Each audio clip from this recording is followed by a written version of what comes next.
Ang mahiyaing manok. Parang hindi napapagod ang mga manok ni Mang Oka. Pag nagsimula ang isa, susunod ang iba. Sa pagtilaok halos oras-oras, mula umaga hanggang tanghaling tapat, hanggang hapon hanggang hating gabi. Lahat sila'y nakadilat. Lahat sila'y nagpupuyat. Taktalaok, taktalaok. Taktalaok, taktalaok. Taktalaok, taktalaok. Tatak, tak, tok, tok. Si Onyok ang bunsong manok, ang bukod tanging nagmumukmok, namumula naman ang tuka, ay hindi pa rin makatilaok. Minsan, ang tuka niya ay biglang nangitim, nalublob sa putik sa loobang kulimlim. Mula noon ay lalong hindi siya nakatingin sa mga manok na salo-salo pa naman kung kumain. Lagi siya sa isang sulok, inaantok, sumisinghot, namamaluktot. Tukay tumitiklop pag nagtangkang tumilaok. Ubo-ubo lang ang tunog na kaya niyang ibuga. Akala tuloy ng iba, nakalulun siya ng itlog, na kailangang iluwa at hindi siya ang manok na nasa itlog nagmula.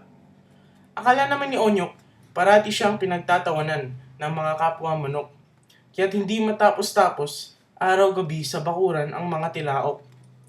Onyok, sabi ng kalarong si Coco, mababait ang mga kapwa manok. Gusto ko lang nilang matutong sumunod. Mag-ensayo ka sa pagtilaok. Tuloy-tuloy, huwag matakot. Para ano't naging isa kang manok. Kung hindi ka rin lang titilaok ng ubod lakas, lubos-lubos. Mahal na kaibigang Coco, bakit kasi sinilang ako?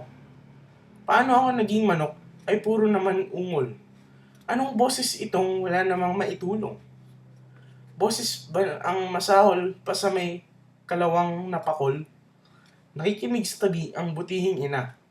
Hinimos si Onyo, kinantahan, pinatawa.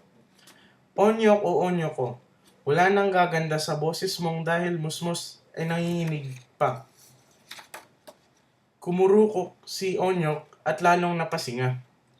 Tumungo at sinubukang tumilaok mag-isa. Onyok, tumingin ka sa lahat ng mga manok. Walang nakatungo kapag tumitilaok. May palong at wala, puti man o pula. Masayang nagigising nang gigising ng masaya. Nakatingala sa langit, pinapagpag ang gilid, nagpupugay sa sarili at sa paligid.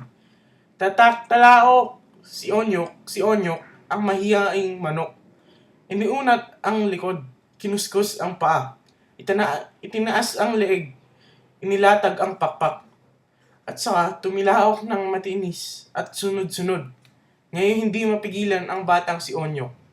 Minsan, sabi sa ina at kay Coco, paglaki ko, ako naman ang magtuturo sa mga mahiyaing batang manok kung paano ang pagtilaok.